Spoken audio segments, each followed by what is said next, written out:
Sa gitna ng usapin tungkol sa kapayapaan sa Middle East, isang balita ang gumulantang sa lahat ngayong umaga na tila hindi na nakakagulat pero talagang nakakabahala para sa seguridad ng buong mundo. Alam natin na may kasunduan para sa pansamantalang pagtigil ng putukan o ceasefire sa pagitan ng Amerika at Iran, pero mukhang hindi ito naging sapat para pigilan ang tensyon. Ayon sa mga huling ulat, binuwag na ng rehimen ng Iran ang naturang kasunduan matapos silang magpakawala ng sunod-sunod na ballistic missiles sa direksyon ng United Arab Emirates.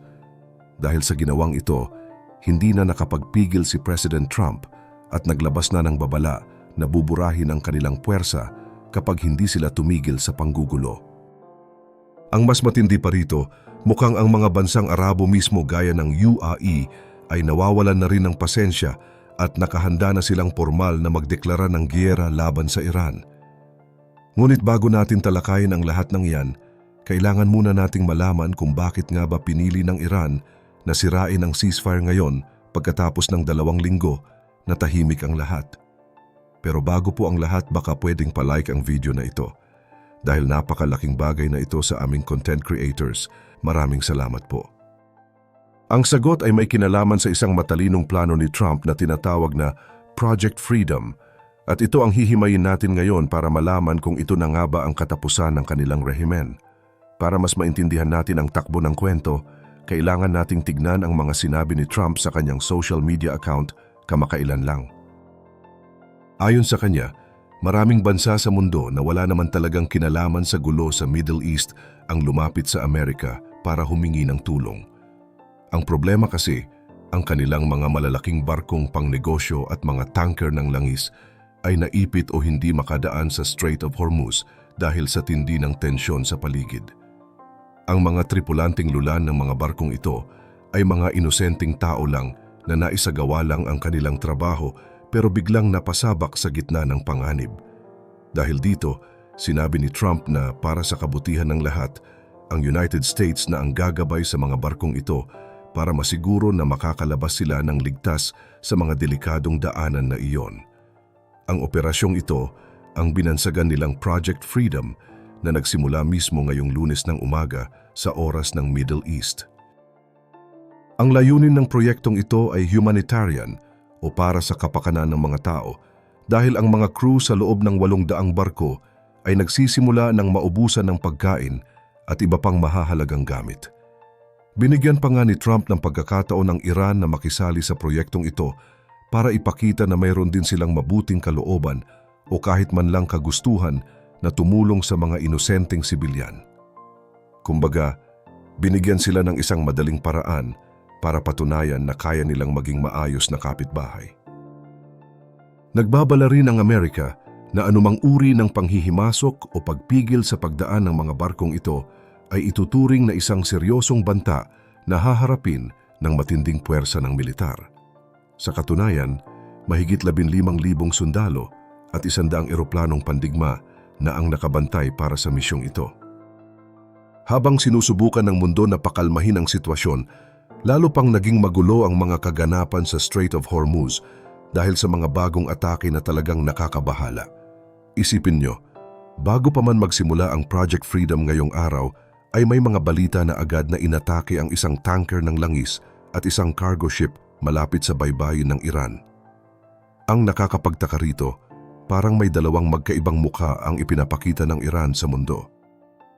Sa isang banda, tila maganda ang takbo ng usapan sa pagitan nila at ng Amerika dahil binalik ni Trump ang isang nakumpiskang barko ng Iran na may 22 tripulante.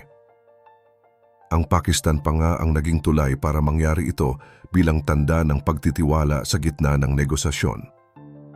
Noong tinanong si President Trump kagabi sa White House kung kumusta ang takbo ng usapan, 2 salita lang ang isinagot niya, very well o napakaayos daw. Pero ang tanong ng lahat, kung maayos ang usapan, bakit ang sumunod na nangyari ay tila kabaligtaran ng kapayapaan? Sa halip na pasasalamat ang makuha ng Amerika sa pagpapalaya ng mga tripulante, isang serye ng mga ballistic missiles ang isinagot ng Iran ngayong Lunes ng umaga. Isipin niyo ang tindi ng pangyayaring ito dahil habang nagsisimula ang humanitarian mission ni Trump para iligtas ang mga barkong nagugutom na ang mga crew, Doon naman nagpaulan ng cruise missiles ang Iran papunta sa United Arab Emirates.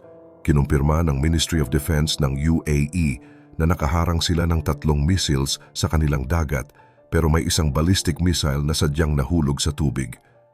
Ang mas nakakagulat pa rito, ang mismong media ng Iran ang naglabas ng video habang nagpapaputok sila ng mga armas na ito na parang ipinagmamayabang pa nila ang kanilang ginagawa. Hindi lang ito basta paglabag sa ceasefire, kundi isa itong malinaw na pagpapakita na tila hindi sila mapagkakatiwalaan sa anumang kasunduan.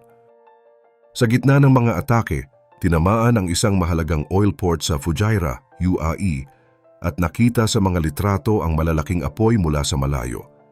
Bilang ganti, agad namang kumilos ang militar ng Amerika at pinabagsak ang 6 na maliliit na speedboats ng Iran na sinusubukang harangin ang mga barkong pangnegosyo sa Strait of Hormuz. Habang sinusubukan ni Trump na ilabas ang mga natrap na barko dahil wala na silang makain, ang Iran naman ay patuloy na nagpapadala ng mga drones at mga speedboats para magtanim ng pampasabog o manggulo sa dagat. Nakapagtala na ng 6 na sunod-sunod na pagpaputok ng missiles ang Iran at hindi lang ito pa isa-isa kundi bulto-bultong missiles ang kanilang ibinubuga bawat beses. Ito ay isang direktang hamon sa kapangyarihan ng Amerika at sa kaligtasan ng mga karatig bansa sa rehiyon. Nagbigay na rin ng pahayag si Trump tungkol sa mga ataking ito at sinabing pati ang isang barko mula sa South Korea ay tinangkaring tirahin ng Iran. Dahil dito, inimbitahan pa niya ang South Korea na sumali na sa kanilang misyon para buksan muli ang Strait of Hormuz. Nakapagtala na ang US ng 7 maliliit na bangka ng Iran na kanilang pinalubog. At ayon kay Trump, ito na lang ang natitirang puwersa ng Iran bukod sa kanilang mga missiles. Sa gitna ng lumalalang tensyon, naglabas naman na ng pinakamatinding babala si President Trump laban sa rehimen ng Iran. Sa isang panayam, direkta niyang sinabi na kapag tinangka ng Iran na tirahin ang kahit isang barko ng Amerika sa Strait of Hormuz, ay literal silang buburahin sa ibabaw ng mundo. Ang matapang na pahayag na ito ay kasunod ng paglulunsad ng Project Freedom, kung saan layon ng Amerika na iligtas ang mahigit 20,000 tripulante na naipit sa Persian Gulf. Ayon kay Trump, ginagawa niya ito para sa sangkatauhan dahil marami sa mga mandaragat na ito ang wala na talagang makain at maubos na ang mga gamit dahil sa panggigipit ng Iran sa lugar. Malinaw ang mensahe ni Trump kung saan tumulong kayo sa pagliligtas ng mga inosente o harapin niyo ang galit ng Amerika. Napansin din ni Trump na tila nagbabago ang ihip ng hangin dahil mas madali na ngayong kausap ang Iran kumpara noon. Ito ay bunga ng matinding pressure mula sa blockade o pagharang ng Amerika sa mga pantalan ng Iran na tinawag ni Trump na pinakamalakas na taktika ng militar sa kasaysayan. Pero sa kabila ng negosasyon, hindi nagpapabaya ang Amerika. Sa loob ng nakalipas na 2 linggong ceasefire, ginamit ni Trump ang oras para muling punuin ng mga armas, bala at gasolina ang kanilang mga base sa buong mundo. 3 malalaking carrier groups na ang nakaabang at handang kumilos anumang oras.